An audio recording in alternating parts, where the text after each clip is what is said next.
Hello, my name's Malin, and I just felt like having a talk kind of about work because just this week I started to take a step back from it, and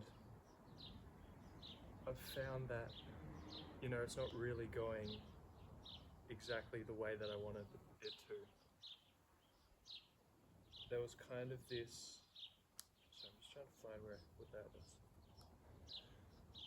There was this kind of expectation that, once I had less work, then I'd have more time to do the things that I wanted. And I guess I just kind of underappreciated the value of like rest and, for every action there's an equal and opposite reaction. What I mean by that is, I kind of explain it like a DOMS effect. If you don't know what DOMS is, it's like this exercise term for delayed onset muscle soreness. It's when you do some sort of physical activity and then you don't feel sore after it, but the next day or the 2 days after the exercise, that's when you feel sore. And the effect that work can have on us is the same, but for our minds. So we may feel drained in that moment, we may feel okay. And like, oh, I can get through this, like I'm able to get through this work, I thought I wasn't able to, but I was, and I can just like pull my way kind of through it and get through it. But there's like this delayed onset where it kind of has this, every action has an equal and opposite reaction, and then we feel tired and fatigued a couple days after and we make bad choices. And for a lot of people to kind of deal with that that pain, they go to whatever their choice of ease is, whether that's comfort food or even porn, video games, just Netflix or scrolling, those kind of things, just on social media or whatever. And these things release dopamine in our brains. We know that they kind of make us feel, give us these little hits of pleasure, make us chase and want more. And the reason that we get caught in it when we don't really want to be is that we've drained ourselves, and our body has experienced so much pain. Like, imagine this is a scale, and down this side where my hand is, that's the pain side, and where my elbow is, that's where the pleasure side is. And when you start dipping down into more pain, so pain is heavier than the pleasure, your body wants to maintain homeostasis, so then it evens out and tries to make it even again. And to do that, that's where we search for these dopaminergic kind of things. And for a long time I was blaming myself for just being weak, for not being able to control myself and do the things that I wanted to do. And sure, I did want to do a lot. I had a lot of like expectations for myself. I wanted to be working out really well. I wanted to be waking up super early and meditating, getting more mobile and flexible, and getting into yoga, as well as like qigong and like, doing these YouTubes and painting and then learning how to draw and stuff. And if we do not prioritize those kind of things that we want to pursue, then we're not going to get good at them, and we're not going to end up doing them unless we create systems to kind of facilitate that. And our work system is kind of really fucked when you think about it. Like, we have to work so much to be able to earn money. We have to earn money, and working is something that's seen as something that you have to do, and like you're doing your part in society. And if you're not working, then you're kind of lazy or whatever, or you're just like you're kind of egoic and just kind of full of yourself to think that you're going to make it and like be famous on these things or whatever. And I guess the fame is a nice thing, but that comes as a result of just becoming good, which is sticking to something and practicing the skills and doing it over and over. And we can't learn properly if we're in a state of stress, if we're constantly working. And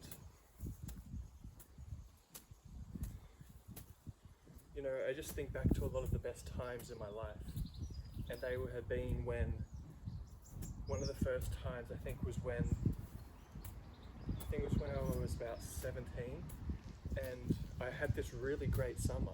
Like, I had this amazing summer where I had been working out and playing soccer, and I just decided over this summer, you know, after school, because during school I didn't have the time or energy, you know, and then I'd have work on most of the weekends, at least once a week, so pretty much all my days were taken up, so I've been used to kind of the work. But as I was saying, that best time, that summer, I did have work, but I didn't have as much as I normally would, and I kind of prioritized my rest, and I just decided, like, after a couple of weeks of school, I was like, all right, I want to do good this year. I want to actually, you know, make something of my year. I want to see progress in things, because I'm sick of feeling this weak and useless. And I had started to see a little bit of progress in my workouts, but I was like, all right, you know, I want to really dial down on soccer and have a great season. I want to be scoring more goals this season. And I think my goal was like 20 or 30 goals that season, and I did not end up scoring that. I think I only got about 8. But the thing was that the goal wasn't the thing, and the result wasn't the thing that made me happy. It was the decision that I wanted to be better at soccer. So every morning I woke up and I did an ab workout, and then I did like 10-15 minutes of juggling, and then I just had we had this bucket outside, and I would just attack this bucket, and like with the soccer ball, I'd pretend it was an opponent, and I'd just practice skill moves and go around it, and then work on things, constantly working on like my 1v1 skills and dribbling in a kind of realistic scenario. And it did make me better. It made me, because at that time in summer in Australia, where I am, we only really have indoor, and I was playing very good at indoor, scoring a lot of goals, beating a lot of people. I think my team actually won that season as well for the indoor. Anyway, the important thing was that I was using my body and I was doing something that I had chosen to do, and I was eating well, working out, that kind of thing, working on the things that were important to me, and I had the time and energy to invest in it. And also at that time, you know, it was a tough time for me, because like the year before that, I had just spent 2 months in exchange from France, and I came back, you know, we were selling our house, so I was expecting that, you know, we were going to get a new house and like life was going to look up from there, you know. And then I spent these 2 months in France, and I'm suffering a lot in there because I'm very introverted, low confidence, didn't want to talk much, and I was just trying to get through it, you know. Everyone's speaking French there, not most people, everyone's speaking French there, and not a lot of people can speak a whole bunch of English.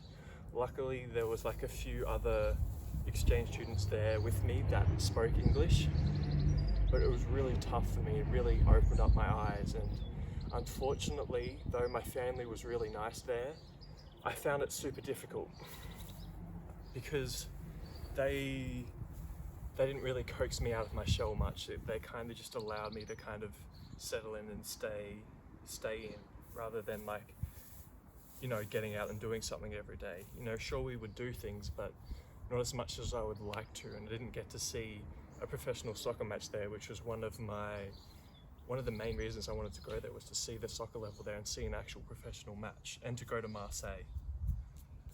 And I didn't end up doing that because I wasn't sure on myself to ask for that and whatever.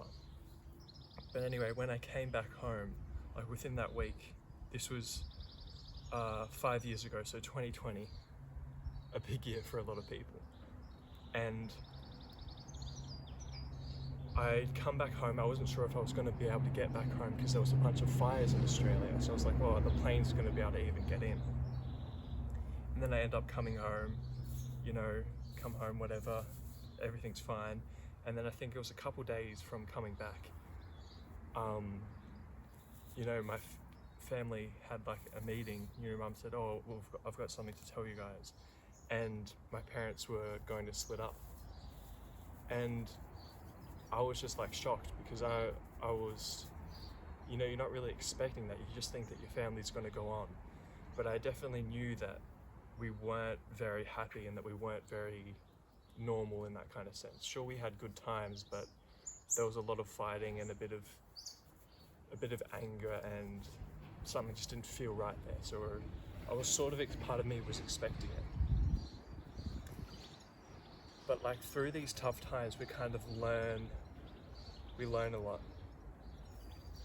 And, you know, from that I started taking my health and my workouts a lot more seriously and dedicated myself more to that, because I was like, oh, well, I don't have much control over this.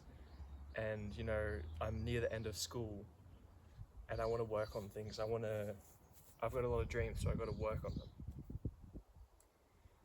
But what I'm saying with the work is that it gets in the way.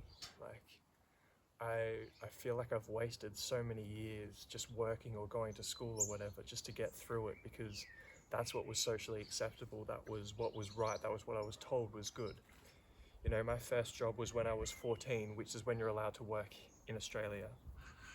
And I was washing dishes, and I did that for 4 years, and to be honest, I really hated it. And I would push myself very hard, and I was pretty good at my job because, you know, I had a decent work ethic with those kind of things. But I would push myself to this point of like, I would go to work even if I was sick. I would go to school even if I was sick, you know, because we just have to get through these kind of things. And that was the mentality that I kind of carried on into my life, you know, where I would work 13, 14 days in a row and just make myself sick from that, make myself so miserable from all this work. And I'm glad that I went to the extreme, because if I had have just done the classic 9 to 5, 5 days a week, I might have actually been okay. I might have actually been able to survive that. And that would have kind of just lulled me into this sense of like comfort. But since I was so extreme, since I tried to do so much, I saw the work for what it really was. I saw how shallow it was. I felt how shallow it was. And sure, I learnt a lot of discipline. I learned how to work hard. I learned how to think under high stress kind of scenarios. Like, all right, what's the most important thing to do here? All right, there's a bunch of people in the lineup. The person at the till isn't very fast, so I'm going to take over.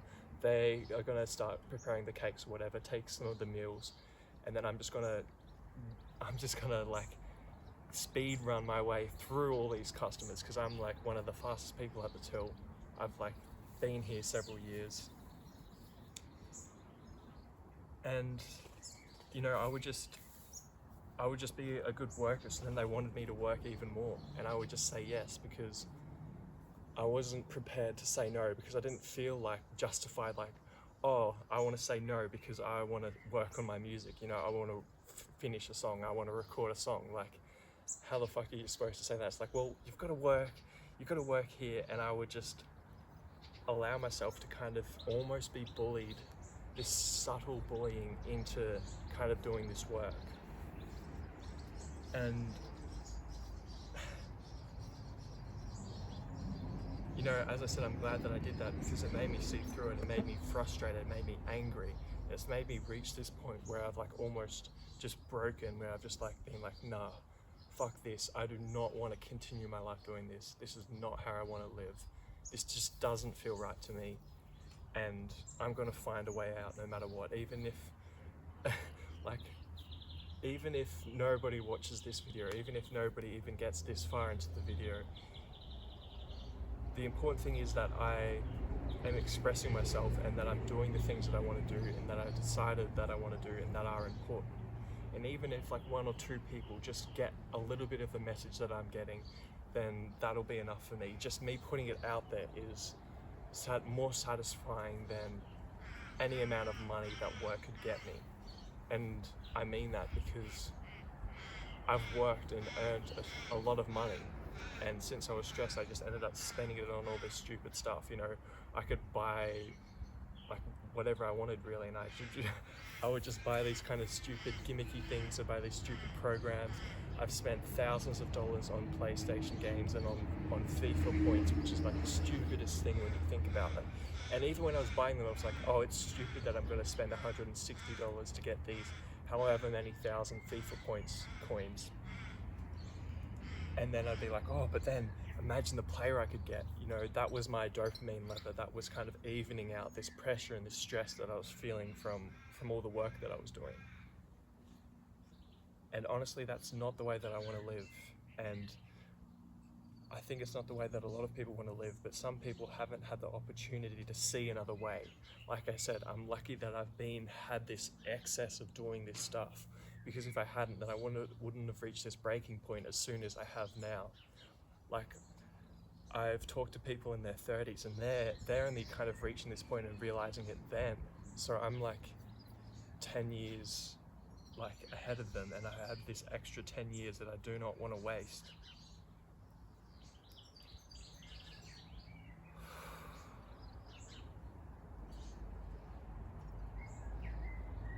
And you know, sometimes in life we can try and want things. I'm just trying to make sure my neck isn't burning. It feels like it is a little bit. I'm just going to go back into the shade.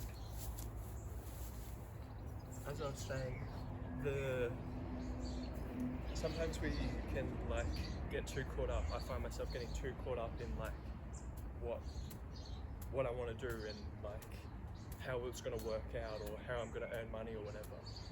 But all I can really control is the things in the moment. And in the moment, what I need to do is work less for other people, just earn enough for me to get by and eat decent food, but then have the time and energy to do the things that I want to do, work out, learn rope flow like I'm doing now. This is my first actual session trying to do rope flow. And, you know, creating music, maybe even writing a book, like a fiction book. I've wrote a few short stories and I've always loved reading. And those things feel natural to me. They feel more satisfying to me because they're projects that I've consciously chosen and that I've worked on the skills to get better at. And I think that's one of the differences with work, is that it's something that you have to do. And unless you find something that you like in it, then it kind of becomes useless. Like when I first was washing dishes, my mum told me, like, you just got to continue going through this. You just got to keep working through it. I know it sucks, but you've got to earn money, and you want money, and work is important. And sure, that was good advice, and I found that, she told me you've got to find something enjoyable in it because you've got to continue doing it. So I was like, all right. I kind of like listening to the music there. It's all right, and that helped me get through it. But still, there was a sense that it just wasn't quite right. You know, my mum, although that was good advice and she meant the best, like she was worried about me earning money and having enough to live and that kind of thing. I was kind of not happy, you know, it didn't feel right. I wanted to do other things and they feel more risky. It feels unsafe to do those things. It feels stupid and selfish, but it could be. But for me, that's how I want to live. That's how I want to choose to live. And if it ends up bad, if it ends up just being selfish, then it is what it is, and I'll have to accept that sometime, hopefully. Anyway, I feel like I've talked quite a lot, but this was kind of sparked a little bit by, I guess, just my work. And, you know, even though I've had like this day off and a bit of yesterday off from work, I've had this, as I said, DOMS, like I thought that my life would just completely change and then I'd all of a sudden just start seeing progress in the things that I wanted to. And it hasn't worked out like that. Like I've just been like watching the soccer, watching Dragon Ball, just like on my ass most of the time, because my nervous system is like trying to recover from all that stress, all that tension that it's been holding. For every action, there was an equal and opposite reaction. Anyway, that was kind of my rant video. And yeah, as I said, it was not just inspired by the work that I'd been taking a break from, but now it was also, I've been reading Green Lights by Matthew McConaughey, and I just picked it up yesterday and I just started reading it and I kind of got hooked into it, you know, because I love stories with philosophy mixed into them. And I realized like he had a lot of confidence and like a lot of success pushed like at an early age. and like he had a lot of support, and I didn't have that support. I had to build it up for myself, but that's one of my strengths that I have. And he had this kind of story where he had spent this time in exchange in Australia when he just finished school in America, and he was kind of in a similar situation to what I was with the working, the stressful kind of situation. You know, he said every day he came back home, had a bath, and jerked off to the great Lord Byron or something like that. And you know, he thought he was getting by, that he was just going to tough it out. But he learned from that you know, you've got to speak up if you're not really enjoying things. And sure, you can get yourself to kind of muscle your way through it, but it's not really effective, it's not really sustainable. And you know, sure, you can learn a lot of lessons from these kind of things that suck, but at the end of the day, you've got to do what's best for you, do what you feel you need to do what you feel you love. Because, you know, being in a stressful situation where he was with like a really odd kind of family, you know, that's something that you have to live with, and that has an effect on you, and you've got to consciously choose the people. Anyway, I could just keep prattling on and ranting, but I feel like I've got most of what I wanted to say done. And now I'm gonna do this rope flow with both hands rather than just one, and then read some more McConaughey. Peace out. Thank you for watching.